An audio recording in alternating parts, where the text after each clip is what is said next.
Hello friends, स्वागत है आपका अपने channel DC math classes channel पर। तो जैसा कि फ्रेंड्स पिछले वीडियो में देखो हमने क्या किया था कि एक ही टाइप के सारे क्वेश्चन लिए थे। अब आज के इस वीडियो में क्या किया मैंने कि डिफरेंट डिफरेंट टाइप के अलग अलग क्वेश्चन लिए। तो आई थिंक ये तरीका बेस्ट रहेगा आपके लिए। तो इस तरह से आपको नए नए क्वेश्चन देखने को मिलेंगे हर एक वीडियो में और प्रैक्टिस भी अच्छी होगी। तो आप कमेंट करके जरूर बताएं कि ये वीडियो अच्छा लगा या फिर पुराना वाला वीडियो अच्छा लगा। अगर पुराना वीडियो नहीं देखा तो वीडियो के डिस्क्रिप्शन में जाइए, बस जाके जरूर देखिए। तो चलो करते हैं हमारा वीडियो स्टार्ट। तो हमारा चल रहा था मिसिंग टर्म में ही हमारे क्वेश्चन चल रहे थे प्रैक्टिस सेट, तो वही हम कंटिन्यू करते हैं। तो देखो अब हमारा पहला क्वेश्चन है। अब पहला क्वेश्चन बिल्कुल सिंपल क्वेश्चन है। देखो फ्रेंड्स इधर देखो 9 से 13, 9 प्लस 4 13 और 13 से 22 गया प्लस 9, है ना। तो अब देखो क्या हुआ, इधर 4 इधर 9 प्लस हुआ। तो 4 का मतलब क्या हुआ कि 2 का स्क्वायर है, 9 का मतलब क्या हुआ है 3 का स्क्वायर है। बिल्कुल करेक्ट बात है, 2 का स्क्वायर 3 का स्क्वायर। आगे आने वाली संख्या होगी वो क्या होगी हमारा 4 का स्क्वायर होगी यहाँ पर। और 4 का स्क्वायर कितना होता है 16, और 16 और 22 कितने हो जाएंगे 38। तो इस तरह से इसका आंसर 38 इसका राइट आंसर हो जाएगा। तो आई होप क्लियर हुआ होगा। अब देखो क्वेश्चन नंबर 2। इस तरह के क्वेश्चन आपको इंपॉर्टेंट क्वेश्चन होते हैं। देखो क्वेश्चन नंबर 2 में इस तरह के आपको क्वेश्चन देखने को मिलते हैं एग्जाम में। इधर देखो अब आप सोचोगे, देखो इसको करने की सिंपल सी बेसिक ट्रिक क्या होती है। और क्वेश्चन में देखो जैसे ये क्वेश्चन है तो इसमें क्या हुआ कि एक बड़ी संख्या ऐसे देखो, एक तरफ हमें ज्यादा बड़ी संख्या मिलेगी, जैसे ऊपर से नीचे की तरफ बड़ी संख्या मिलेगी, तो इनका योग हो रहा होगा या फिर इनका गुणा हो रहा होगा। इस क्वेश्चन में भी देखो ऊपर से नीचे एक बड़ी संख्या मिल रही होगी। लेकिन इस तरह के देखो 3/3 की ये आ गई है, तो इसमें कुछ और सोचना है। तो हम जनरली सिंपल सा सोचते हैं, इनका योग करते हैं। देखो 9 4 13 2 15 और 3 2 सॉरी 5 3 8 7 15, तो 8 और 1 9 9 और 15 लाने के लिए क्या करना पड़ेगा मुझे, यहाँ पर प्लस 6 करूंगा मैं। तो ये तो एक जनरली क्वेश्चन होगा जब हम जनरली पूछते हैं। देखो किधर से भी इसका योग कर लो 15 आना चाहिए। 8 3 11 4 15 9 और 5 14 1 15, इसी तरह 7 2 9 9 और 6, तो यहाँ पे आने वाली संख्या क्या होगी हमारी 6 होगी। तो 6 इसका राइट आंसर हो जाएगा। अब देखो क्वेश्चन नंबर 3। क्वेश्चन नंबर 3 में क्या है, देखो इस तरह का क्वेश्चन आपको देखने को मिल जाए तो क्या करना है आपको। देखो 4 से हम गए 7 है ना। तो 4 से 7 कैसे आएगा, हमें पता है 4 का मैं करूंगा दुगना तो 8 आया, और 8 में से -1 कर दिया तो 7 आ गया। बिल्कुल करेक्ट बात है। आगे इसी तरह से कि 7 का किया मैंने दुगना, 7 का दुगना किया और कितना आया मेरे पास 7 का किया मैंने दुगना तो कितना आ गया 14, है ना। 7 का किया मैंने दुगना तो 14 आ गया। 14 में +1 किया तो आ गया मेरे पास 15। हमने फर्स्ट में तो क्या किया था 4 का दुगना किया फिर -1 किया। अब दुगना कर रहे हैं लेकिन +1 कर रहे हैं, तो आगे आने वाली संख्या क्या होगी कि दुगना कर रहे हैं 15 का 30 और -1 कर रहे हैं तो आ गया 29। इसी तरह से 29 का दुगना करेंगे तो 29 दूना 58 और +1, क्योंकि -1 कर दिया तो +1 ये देखो, है ना। इसी तरह से देखो 59 का दुगना किया तो 118 आया। उसमें से देखो यहाँ तो +1 किया, यहाँ पर -1 कर देंगे 117 आ गया। तो इसी तरह से इसका दुगना किया, दुगना करके यहाँ पर -1 किया, यहाँ पर +1 किया तो 17 दूना 34 और 1 35। तो इसी तरह से अब लास्ट में आने वाला आंसर क्या होगा हमारे पास, इसका दुगना होगा और उसमें से -1 होगा। तो 235 का दुगना 470, 470 में से -1 करेंगे तो 469 इसका करेक्ट आंसर हो जाएगा। तो आइए फ्रेंड्स ये क्वेश्चन आपको समझ में आया होगा अच्छे से। अब आगे देखो क्वेश्चन नंबर 4। क्वेश्चन नंबर 4 में बिल्कुल सिंपल, देखो 8 से 10 मतलब 2 का डिफरेंस, 10 से 14 तो 4 का डिफरेंस। अब देखो 2 का दुगना 4 और 4 का दुगना क्या आएगा, आगे आने वाली संख्या क्या होगी 4 का दुगना 8। इस तरह से सोचोगे आप। अब आप इस तरह से सोचोगे तो देखो 10 14 और 8 कितना हो जाएंगे 22, तो 22 हिसाब से आपका आंसर क्या होना चाहिए 22। लेकिन देखो ऑप्शन में देखो किसी में ऑप्शन में 22 है क्या, नहीं है ना, ऑप्शन में 22 नहीं है। तो हम क्या सोचेंगे तुरंत कुछ और सोचेंगे, तो कुछ और सोचा। रीजनिंग का मतलब ही क्या होता है तर्क शक्ति। तो देखो 2 4 तो आगे आने वाली संख्या क्या होगी ऐसी सम संख्या क्या होगी 6। तो देखो 14 और 6 20, तो इस तरह से इसका आंसर 20 हो जाएगा जो कि हमारे पास ऑप्शन में है। तो आइए फ्रेंड्स ये क्वेश्चन भी समझ में आया होगा। अब आगे देखो क्वेश्चन नंबर 5। इस तरह के मोस्ट क्वेश्चन आपको देखने को मिलते हैं जनरली एग्जाम में। तो देखो फ्रेंड्स अब यहाँ पर क्या हो रहा है सिंपल सा, देखो सबसे पहले तो मैंने बताया आपको पिछले वीडियो में कि फर्स्ट फिगर में हमें ढूंढना होता है कि क्या फॉर्मूला बन रहा है, सेकंड में उसको चेक करते हैं, थर्ड में उसको अप्लाई करके आंसर निकाल देते हैं। तो देखो अब मैंने इनका योग किया सबसे पहले ऊपर वाली संख्याओं का, तो कितना आए 25 और 17 42 आया। अब 42 6 लाना है, तो 42 से 6 लाना है तो मैं क्या करूंगा 7 का डिवाइड कर दूंगा, तो 7 6 42 जो कि 6 ये रहा, है ना। इसी तरह से इनका योग किया मैंने 38 और 18 तो कितना आया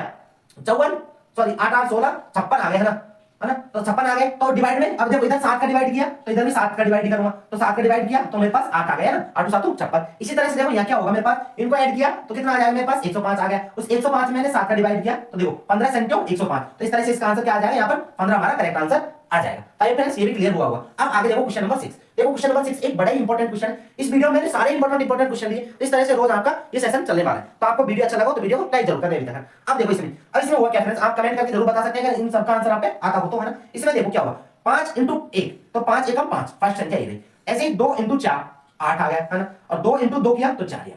अब देखो ये तो मिल गया फर्स्ट में। अब सेकंड में देखते हैं, देखो ये सीधी वाली संख्या 3 दूनी 6, तो इसको तो हमने फर्स्ट में गुणा करके लिखा 5 1 5 इस तरह से। उसके बाद ये वाली संख्या को बीच में लिखा है 3 3 9, इसी तरह से देखो 4 दूनी 8 तो देखो और 2 दूनी 4 जो कि ये।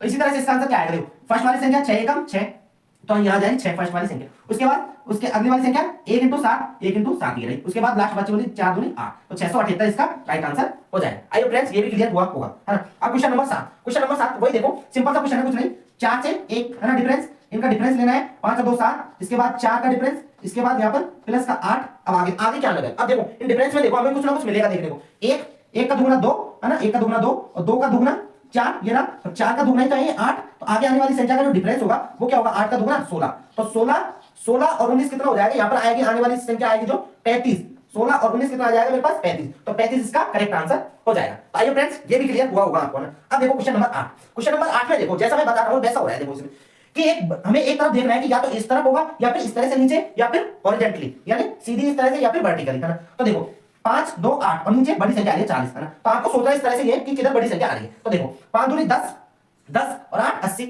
इन सबका गुणा किया 5 इंटू 2 इंटू 8, तो यहाँ कितना आया 80, 80 का डिवाइड किया 2, तो कितना आ गया मेरे पास 40, हमें 40 लाना था, 40 तो आ गया। इसी तरह से 30 आ रहा है, देखो कि 5 इंटू 4 किया इंटू 3 किया, तो 4 5 और 20 20 किया 60, 60 का डिवाइड बाई 2 किया तो हमारे पास आ जाएगा 30, करेक्ट बात है, बिल्कुल करेक्ट बात है, 30 आ रहा है। तो इसी तरह से यहाँ भी आने वाली संख्या क्या होगी वो देखो 10 दूना 20, दोनों का डिवाइड किया और उसका क्या, सॉरी दोनों को मल्टीप्लाई किया, 10 दूना 20 और डिवाइडेड में 2 किया, तो 20 का आधा कितना हो गया 10, तो इस तरह से इसका आंसर 10 हो जाएगा। क्लियर हुआ यहाँ तक। अब आगे देखो क्वेश्चन नंबर 9, ये भी एक अच्छा क्वेश्चन है, क्वेश्चन नंबर 9 जो कि मैं करा देता हूं आपको डायरेक्टली। अब आपको इस तरह के क्वेश्चन में देखो इन सारी चारों तरफ क्या है, छोटी संख्या है, छोटी संख्या है, छोटी संख्या है, छोटी संख्याओं से एक बड़ी संख्या बन रही है बीच में, छोटी संख्याओं से एक बड़ी संख्या बन रही है बीच में। तो सबसे पहले आपको सोचना क्या है, या तो इनका क्या हो रहा होगा, योग हो रहा होगा, या फिर गुणा हो रहा होगा, या फिर इनका स्क्वायर हो रहा होगा और बाकी संख्या होगा। तो इसमें देखो अब इनका योग करेंगे तो 86 नहीं बन रहा है, योग करने पर तो 4 3 7 5 12 6 18 हो रहा है। अब इनका गुणा करते हैं, देखो 5 6 30, 30 इंटू 4 120, गुणा करने पे भी ज्यादा हो गया, तो कुछ और है इसमें, तो हम तुरंत कुछ और सोचेंगे। तो क्या सोचा देखो फ्रेंड्स, इधर हम सोचेंगे कि देखो हमने किया कि 5 का स्क्वायर किया तो कितना आ गया मेरे पास 25 आ गया। देखो मैं इसका आंसर बता रहा हूं इधर, है ना। अगर इधर नहीं तो देखो आप इधर देख लो, आपको दिख रहा होगा ये फ्रेंड्स कि 5 का स्क्वायर 25 आ गया, है। इसी तरह से 3 का स्क्वायर कितना आ जाएगा 9 आ जाएगा,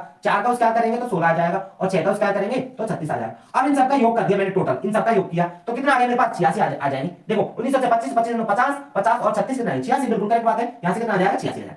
इसी तरह से देखो इन सबका योग करेंगे, 7 का स्क्वायर का योग, 3 का स्क्वायर का योग, 6 का स्क्वायर का योग, 1 का स्क्वायर का योग, तो इन सबको स्क्वायर करके योग करेंगे तो 96 आ जाएगा।